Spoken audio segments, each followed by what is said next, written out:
Hoje nós vamos fazer um passeio na história da escravidão no Brasil. Mas antes disso, deixem seu like e se inscreva no canal para crescermos juntos. Senta que lá vem a história. A escravidão no Brasil foi implantada no início do século XVI.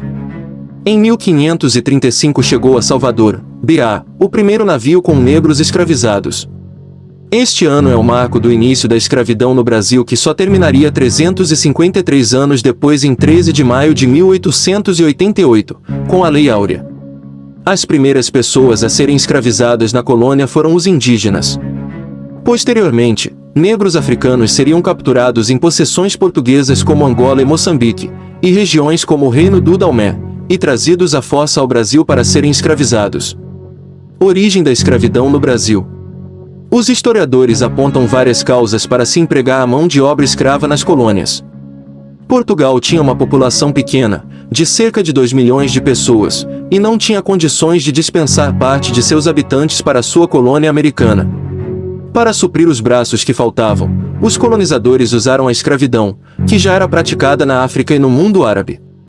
O transporte de pessoas escravizadas fomentou a produção de mais embarcações, alimentos, vestuário, armas e outros produtos que estavam ligados ao comércio de gente. Por isso, o tráfico negreiro representou um ótimo negócio para a Europa e movimentava grandes capitais nos 3 continentes. Desta maneira, portugueses, espanhóis, franceses, holandeses e ingleses tornaram a escravidão um negócio lucrativo. Superlotaram os porões de seus navios com negros africanos, navios negreiros, para serem vendidos nos portos brasileiros e em toda a América. Já as pessoas escravizadas não ganhavam nada, ao contrário, só perdiam, pois passavam a ser propriedade de outra pessoa. Este contingente produziu toda a riqueza no Brasil, desde o plantio da cana-de-açúcar, colheita, transformação do caldo de cana, construção de casas, engenhos, igrejas. Tudo isso era feito por cativos.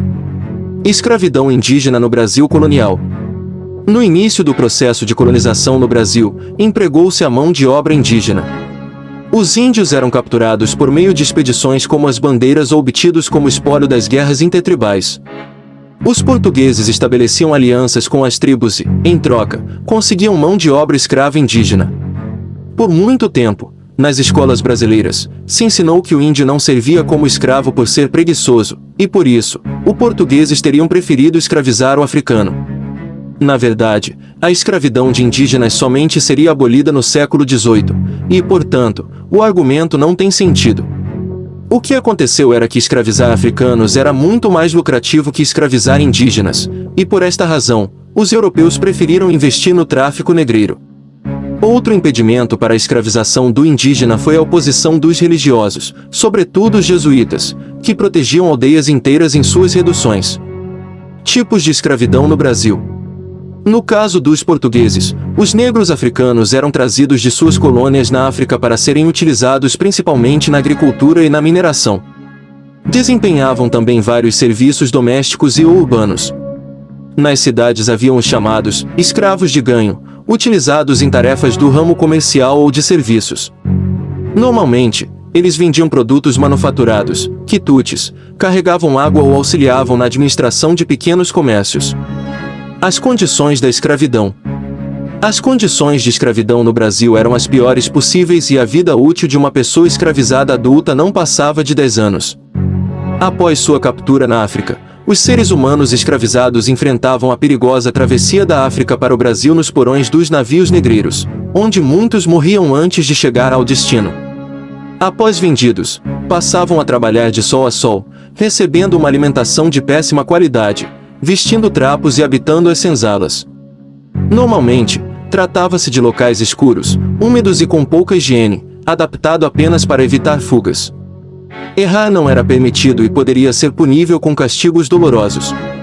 Eram proibidos de professar sua fé ou de realizar suas festas e rituais, tendo que fazer isso às escondidas. Afinal, a maioria das pessoas escravizadas vinham da África já batizadas e era suposto que abraçassem a religião católica. Daí surge o sincretismo que verificamos no candomblé praticado no Brasil. As mulheres negras eram exploradas sexualmente e usadas como mão de obra para trabalhos domésticos, como cozinheiras, arrumadeiras, etc. Não era incomum que as mulheres escravizadas recorressem ao aborto para impedir que seus filhos não tivessem a mesma sorte. Quando fugiam, os capitães do mato perseguiam as pessoas escravizadas. A obtenção da liberdade só era possível quando escapavam para quilombos ou quando conseguiam comprar a carta de alforria. Escravidão e formas de resistência. As revoltas nas fazendas não eram raras no período colonial. Muitos grupos de escravos fugiam e formavam comunidades fortificadas escondidas na mata chamadas quilombos, e uma dos mais significativos, no Brasil colonial, foi o Quilombo dos Palmares. Ali, podiam praticar sua cultura e exercer seus rituais religiosos. No entanto, vários escravizados que não conseguiam escapar, preferiam suicidar que continuar cativos. Abolição da escravatura. Quando a sociedade europeia começou a adotar as ideias do liberalismo e do iluminismo, a escravidão passou a ser severamente questionada. Afinal, a privação de liberdade não combinava com a nova etapa do capitalismo industrial. Igualmente, quando a Inglaterra aboliu a escravidão nas suas colônias, substituiu por trabalhadores assalariados. Por esta razão, a produção agrícola ali seria mais cara e as colônias inglesas não poderiam concorrer com os baixos preços praticados pelos portugueses. Assim, era necessário transformar a mão de obra escravizada em trabalhadores assalariados. Isto iria igualar os preços da produção e no futuro, os ex-escravos poderiam se tornar consumidores. Por isso, a Inglaterra, que liderava a nova expansão capitalista industrial, aprovou a Lei Bill Aberdeen. Esta transformou a Marinha Real Britânica numa arma contra o tráfico de escravos em qualquer parte do mundo, pois permitiu que seus navios abordassem navios negreiros de qualquer nacionalidade. Importar pessoas para serem escravizadas acabou se tornando cada vez mais caro. No Brasil, o tráfico foi oficialmente abolido em 1850, com a Lei Eusébio de Queiroz.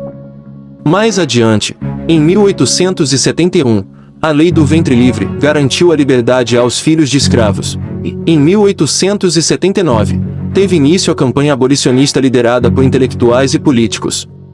Posteriormente, a Lei dos Sexagenários, 1885, garantia a liberdade aos escravos maiores de 60 anos. Lei Áurea.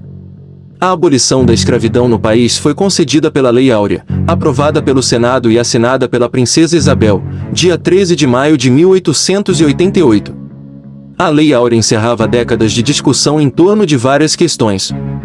Porém, a mais importante era, se os escravos fossem libertados, o governo pagaria indenização aos proprietários.